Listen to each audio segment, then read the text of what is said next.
Harbiy aviatsiya instituti o'qishga kirish, imtiyoz va sharoitlar. Qarshi shahrida joylashgan Harbiy aviatsiya instituti qurolli kuchlarimiz uchun yuqori malakali aviatsiya mutaxassislarini tayyorlash vazifasini bajarib kelmoqda. Institutda 70 ta o'quv sinfdan iborat zamonaviy 2 ta o'quv bino, 4 ta o'quv laboratoriya va 2 ta trenajyor majmualari mavjud.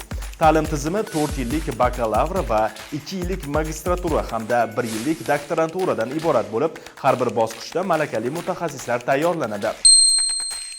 Test sinovlari o'zbek, rus, qoraqalpoq tillarida o'tkaziladi va savollar to'plami quyidagi fanlar bo'yicha tuziladi. Shuningdek, nomzodlar uchuvchilar tibbiy komissiyasidan o'tadi. Mazkur chuqurlashtirilgan tibbiy ko'rik ham ko'p narsani hal qilishi mumkin.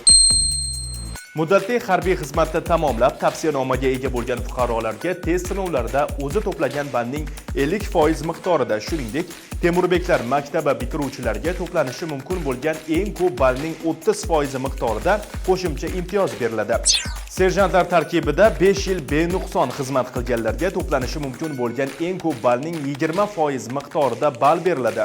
Ilg'or serjant nominatsiyasi g'oliblari esa test sinovlarisiz qabul qilinadilar. O'qish davomida kursantlar bepul yotoqxona, 3 mahal bepul issiq ovqat belgilangan norma bo'yicha yozgi va qishki harbiy libos va pul ta'minoti bilan ta'minlanadi. Bundan tashqari shahar transportida bepul harakatlanish, teatr, muzey va boshqa joylarga bepul ekskursiya qilish imkoniyati beriladi. Shuningdek, o'qish davomida 2-kursdan boshlab qo'shinlarda amaliyot va amaliy parvozlar amalga oshiriladi. Oliy harbiy ta'lim muassasalari o'qishga kirish tartibi, hujjatlar jamlanmasi haqida avvalroq sahifamizda batafsil ma'lumot berganmiz. Bilasizmi, rukuni orqali Mudofaa vazirligiga oid yana qanday savollar sizni qiziqtiradi? Izohlarda yozib qoldiring.